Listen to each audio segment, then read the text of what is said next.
Bismillahirrahmanirrahim. Bismillahirrahmanirrahim. Assalamualaikum warahmatullahi wabarakatuh. Waalaikumsalam warahmatullahi wabarakatuh. Alhamdulillahi rabbil alamin. Wa usalli wa usallim ala nabiyyina wa habibina Muhammadin wa ala alihi wa sahbihi ajma'in. Amma ba'du. Kaum muslimin dan muslimat rahimani wa rahimakumullahu ta'ala. Pada kesempatan kali ini kita akan memasuki bab baru, yaitu bab yang membahas tentang al-mashu 'alal khuffaini, mengusap kedua sepatu. Mengusap kedua sepatu. Dan Al-Imam Abdul Ghani Al-Maqdisi rahimahullahu ta'ala di dalam kitab beliau Umdatul Ahkam membawakan dua hadis. Hadis yang pertama berbunyi, Anil Mughirah bin Syu'bah radhiyallahu ta'ala anhu. Dari Mughirah bin Syu'bah, semoga Allah ta'ala meridainya. Qala, kuntu ma'an nabiyyi sallallahu alaihi wasallam fi safarin. Dahulu saya pernah bersama Nabi sallallahu alaihi wasallam dalam safar. Safar ini disebutkan bahwasannya ketika dalam perjalanan perang Tabuk. Dan kita tahu jamaah bahwasanya perang Tabuk ini adalah perang yang cukup berat. Karena perjalanan jauh, musimnya sangat panas, dan kaum muslimin di saat itu masih dalam kondisi kesusahan. Dan ini terjadi pada bulan Rajab. Fa'ahwaitu li'anzi'a khufaihi. Ketika itu, saya ingin melepas kedua sepatu Nabi Shallallahu Alaihi Wasallam. Faqala, maka Nabi Shallallahu Alaihi Wasallam beliau bersabda. Jadi ketika Nabi mau sholat, yaitu sholat subuh, Nabi mau bersuci. Jika di saat itu jamaah Mughirah ingin melepas kedua sepatu Nabi Shallallahu Alaihi Wasallam. Faqala, dan Nabi SAW bersabda, da'huma, biarkan, jangan dilepas. Kenapa? Fa inni adkhaltuhuma tahirataini. Karena saya memakai kedua sepatu tersebut dalam kondisi saya telah bersuci. Famasaha alaihima. Dan ketika Nabi Shallallahu Alaihi Wasallam wudu, maka beliau SAW tidak melepas sepatunya. Beliau hanya mencukupkan diri dengan mengusap di atas sepatu. Kaum muslimin dan muslimat rahimani wa rahimakumullahu ta'ala. Mengusap sepatu masuk di dalamnya, kata para ulama, adalah mengusap kaos kaki. Jadi sebagaimana mengusap sepatu itu dibolehkan, mengusap kaos kaki juga apa? Dibolehkan. Terlebih jamaah di saat kita dalam kondisi safar. Di saat kita dalam kondisi safar, kadang kita susah untuk mendapati kamar mandi. Namun mendapati wastafel. Di saat itu jamaah ketika kita wudhu, kalau wastafel kan bisa, kumur bisa, wajah bisa, tangan bisa, kepala bisa. Namun ketika kaki apa? Nggak bisa. Karena kalau mau ngangkat kakinya ke atas kan cukup repot. Maka di saat itu jamaah ketika kita pakai sepatu atau pakai kaos kaki, maka cukup mengusap apanya? Atasnya saja. Pembahasan kita terkait hadis ini ada 3 pembahasan. Yang pertama adalah disyariatkannya mengusap di atas sepatu. Banyak dalil yang menunjukkan akan disyariatkannya mengusap di atas sepatu. Walaupun barangkali jamaah sunnah ini masih mungkin terbilang asing di tengah-tengah masyarakat.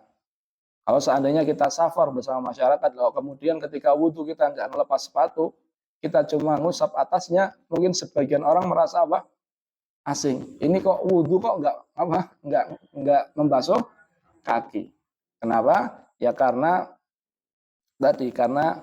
sunnah ini sudah mulai banyak yang melupakannya. Maka penting kita membahas pembahasan ini jamaah. Adapun dalil yang menunjukkan akan disunahkannya perbuatan tersebut adalah Al-Quran, hadis, dan ijma'. Apa itu ijma'? Kesepakatan para ulama. Adapun Al-Qur'an adalah firman Allah taala, "Wamsahu biru'usikum wa arjulakum ilal ka'bain." Kata Allah taala, maka usaplah kepala kalian dan basuhlah kaki kalian sampai ke kedua mata kaki.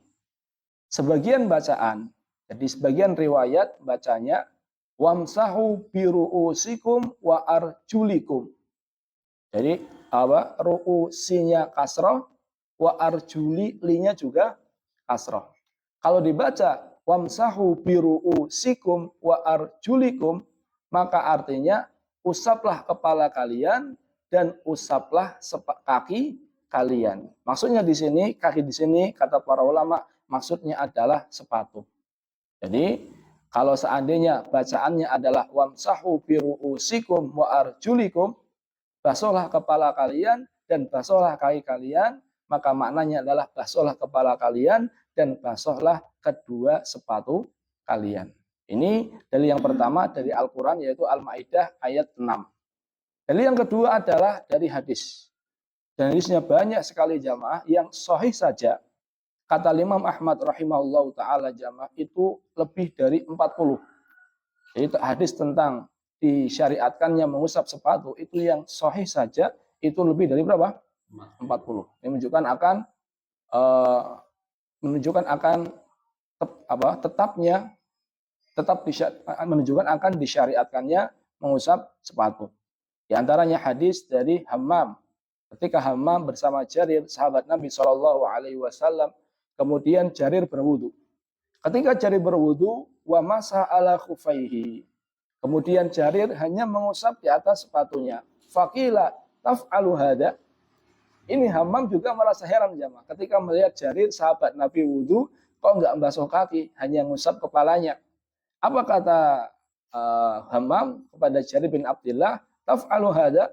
Masa kamu melakukan itu? Masa kamu kok enggak membasuh kaki? Kemudian Jarir bin Abdullah mengatakan, "Na'am, ra'aitu Rasulullah sallallahu alaihi wasallam bala tsumma tawadda'a wa masaha ala khufaihi." Saya melihat Rasulullah SAW buang air kecil, kemudian beliau berwudu dan beliau mencukupkan diri dengan mengusap kedua sepatu.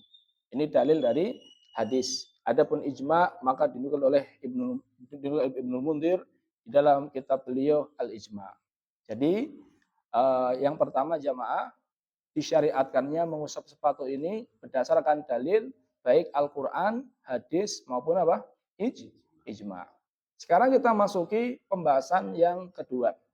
Pembahasan yang kedua adalah biografi Al-Mughirah ibn Syu'bah.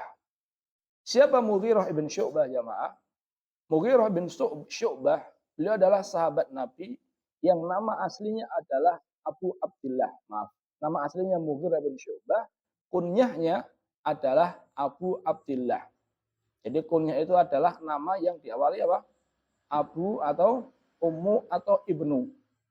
Jadi namanya adalah Mughirah ibn Syu'bah, kunyahnya adalah Abu Abdillah.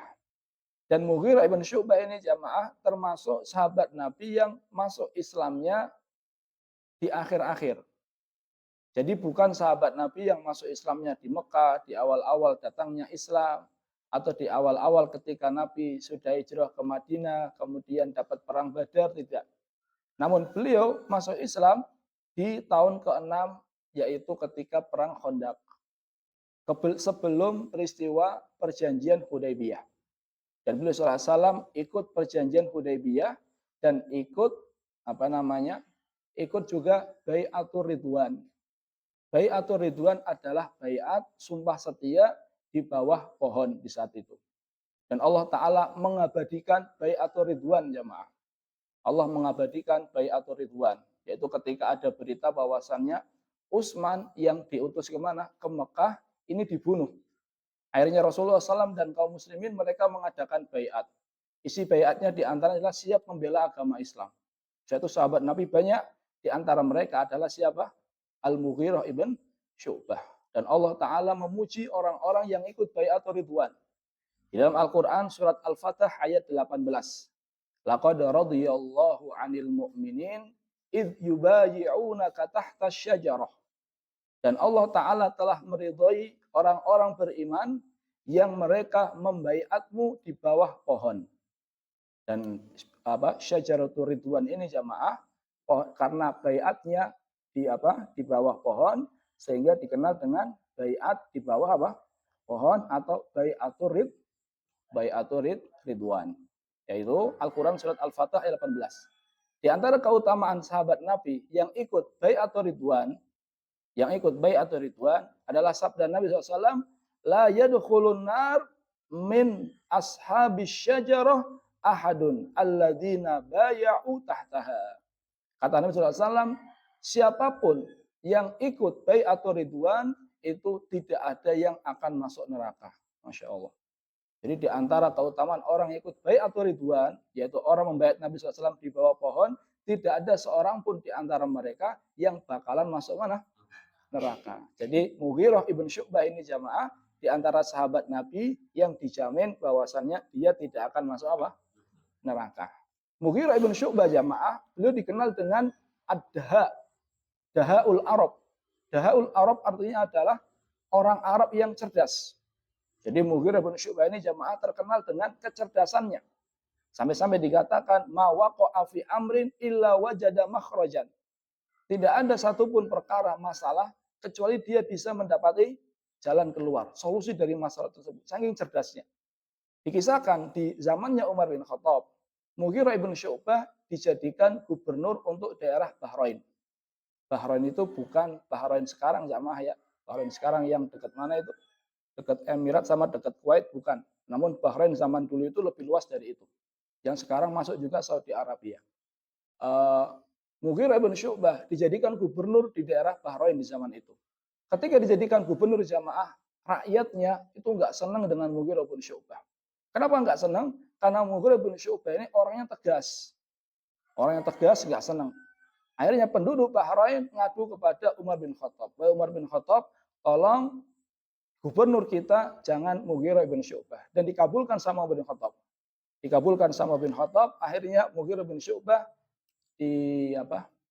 dilengsarkan, diturunkan dari jabatannya. Ketika sudah dilengsarkan atau diturunkan dari jabatannya jamaah, ternyata penduduk Bahrain nggak puas.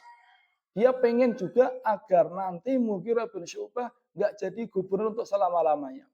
Karena dia takutnya sekalang dilengsarkan, nanti setelah itu diangkat lagi. Sehingga dibuatlah tipu daya jamaah. Penduduk Bahrain membuat makar. Apa makarnya? Mereka ngumpulin uang 100.000 dinar. Itu banyak sekali jamaah. 1 dinar aja sekitar 5 jutaan. Hampir 4 juta lebih. Itu kalau 100.000 dinar itu banyak sekali.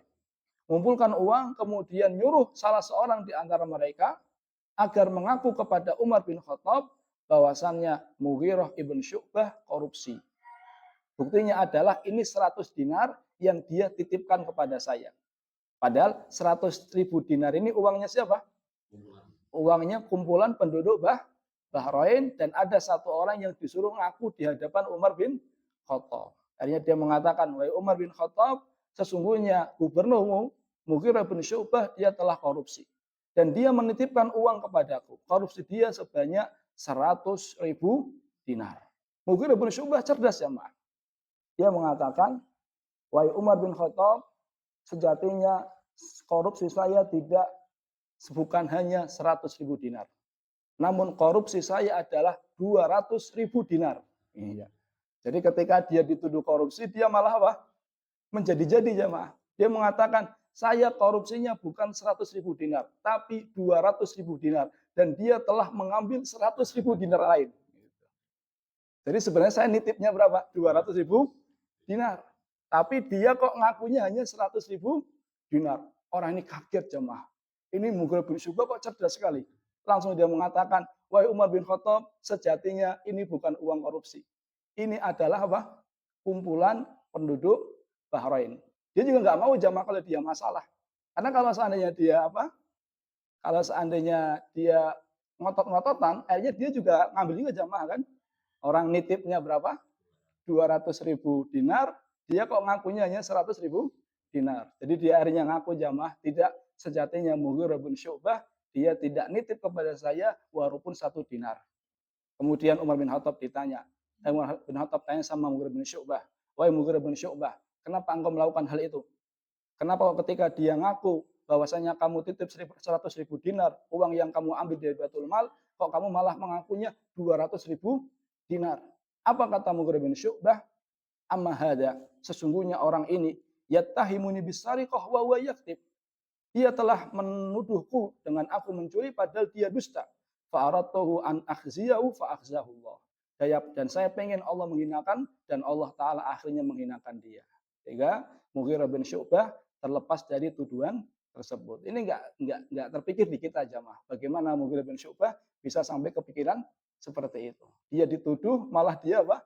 Menuduh lagi, akhirnya dia yang menuduh itu mengakui bahwasannya dia tidak menuduh. Mughirah bin Syu'bah radhiyallahu taala anhu jamaah, beliau meninggal pada 50 Hijriah dan beliau memiliki riwayat sekitar 136 hadis. Kaum muslimin dan muslimat rahimani wa rahimakumullah taala. Ada pembahasan yang ketiga adalah di dalam hadis ini disebutkan salah satu dari syarat mengusap sepatu. Apa syarat tersebut? Adalah taharatul qadamaini. Syarat tersebut adalah sucinya kedua kaki. Maksudnya adalah sucinya kedua kaki, maksudnya adalah orang ketika ia berwudu, ketika dia mau memakai sepatu, dia dalam kondisi telah berwudu. Bukan hanya sekedar cuci kaki jamaah. Namun di sini kedua kakinya suci, maksudnya dia telah berwudu.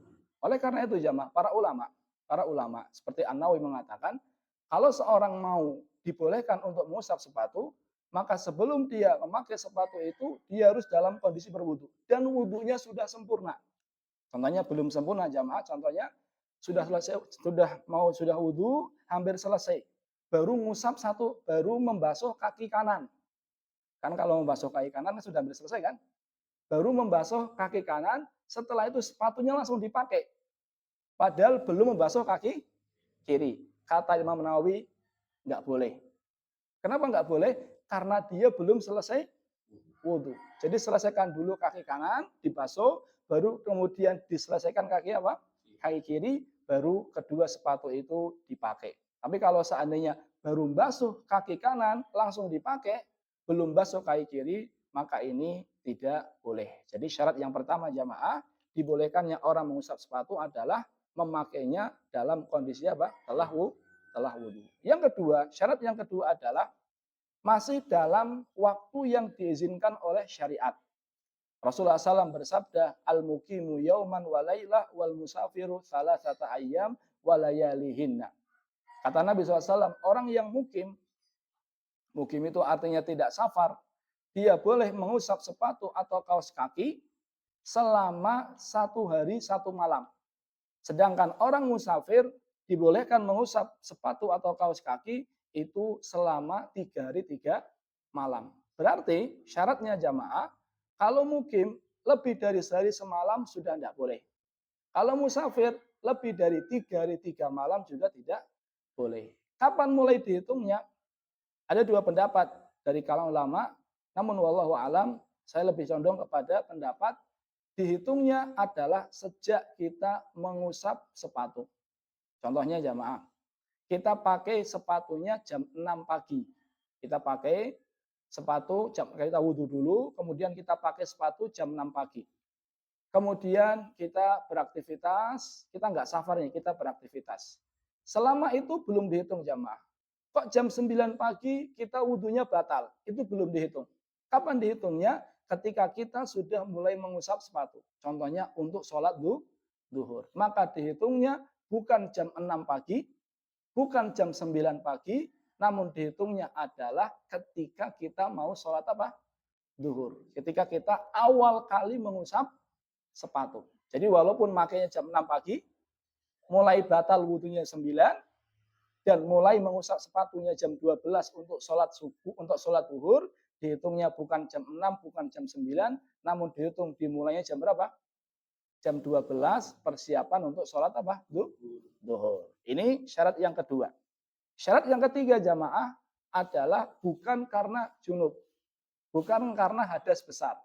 Artinya contohnya kita apa jamaah, kita telah berwudu kemudian pakai sepatu, kemudian kita kok hanya BAK buang air kecil atau BAB buang air besar atau karena tidur yang lama sehingga wudunya batal atau kentut sehingga wudunya batal, ini dibolehkan untuk mengusap sepatu.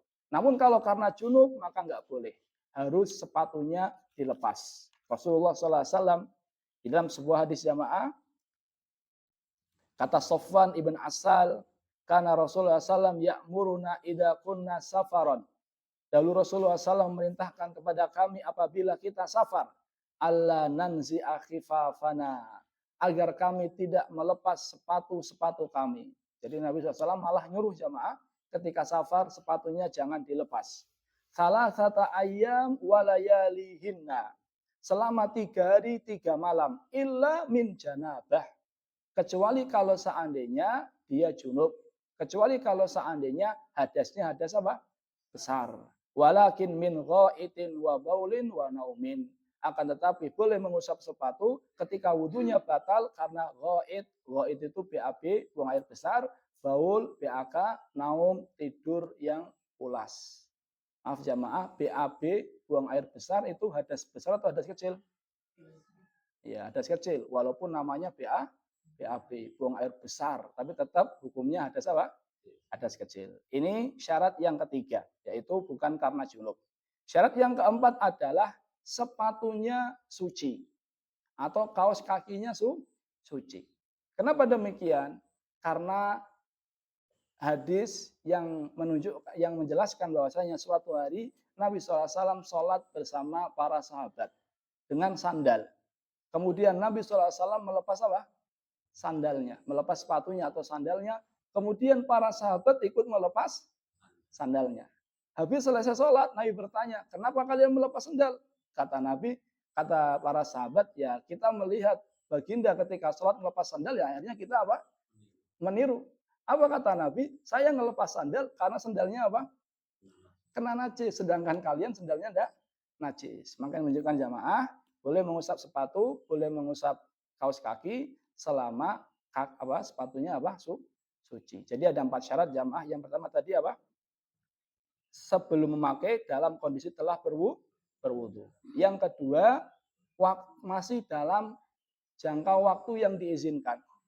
Mukim sehari semalam, musafir 3 hari 3 malam. Yang keempat adalah yang ketiga bukan karena junub, dan yang keempat sepatu atau kaos kakinya apa? Suci. Wallahu taala alam bisawab. Barangkali hanya ini yang bisa saya sampaikan. Terima kasih atas perhatiannya. Kita tutup dengan doa kafaratul majlis. Subhanakallahumma bihamdika asyhadu an la ilaha illa anta astaghfiruka wa atubu ilaih. Wassalamualaikum warahmatullahi wabarakatuh.